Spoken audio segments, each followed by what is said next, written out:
Venezuela governors sworn in, showing opposition disunity. Caracas, Reuters. In another setback for Venezuela's dispirited opposition, 4 of its 5 state governors broke with their coalition's official stance on Monday to swear themselves in before a pro-government legislative superbody. The Democratic Unity Coalition went into the October 15 gubernatorial polls as favorites for a big win against President Nicolas Maduro's candidates because of voter anger at a brutal economic crisis in the OPEC member. But it ended up taking just 5 of 23 states. Initially alleging fraud, the opposition later acknowledged that abstentionism in its ranks played a big part in the defeat, which shed doubt on its ability to beat the ruling socialists in next year's presidential vote. After the regional ballot, the coalition said none of its winning candidates would kneel before the pro-Maduro Constituent Assembly body, which it has refused to recognize since its establishment in an election in July. But the newly elected governors for Táchira, Mérida, Nuevo Esparta and Anzoátegui, all from the Democratic Action Party, one of Venezuela's biggest and oldest, swore themselves in before assembly directors as a prerequisite to taking office. "This is good news for the country," Constituent Assembly head Delcy Rodriguez said on state TV after the ceremony. She chided the one opposition-winning candidate, Juan Pablo Guinipa of oil-rich Zulia state, for holding out. "The laws of the republic are to be fulfilled and respected, so these actions will have consequences," she said.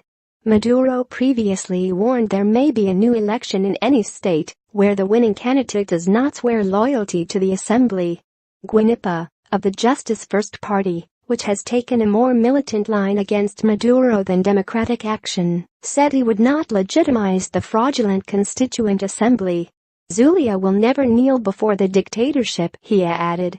Critics see the creation of the Constituent Assembly, which has superseded all powers including the opposition-led Congress, as the cementing of dictatorship in Venezuela. But Maduro said it was the only way to bring peace back after 4 months of opposition protests this year that led to 125 deaths, thousands of arrests and injuries, and widespread damage to property and infrastructure. "Violence has been defeated," said Foreign Minister Jorge Arreza, hailing the swearing-in of the 4 governors. Democratic Action is one of the biggest parties in the opposition coalition, and its decision on Monday infuriated many opposition supporters who viewed it as a sellout. The move could presage a complete reformulation or possible breakup of the coalition, which consists of more than 24 parties and has long suffered from infighting. "We are going to see a new unity. In the worst crises and circumstances, opportunities always crop up," wrote opposition leader Enrique Capriles of the Justice First Party, hinting at imminent changes. The coalition's biggest triumph was a resounding victory at December 2015 legislative elections. But it has been in the doldrums since Maduro survived this year's protests, and many Venezuelans perceive its leaders as elitist.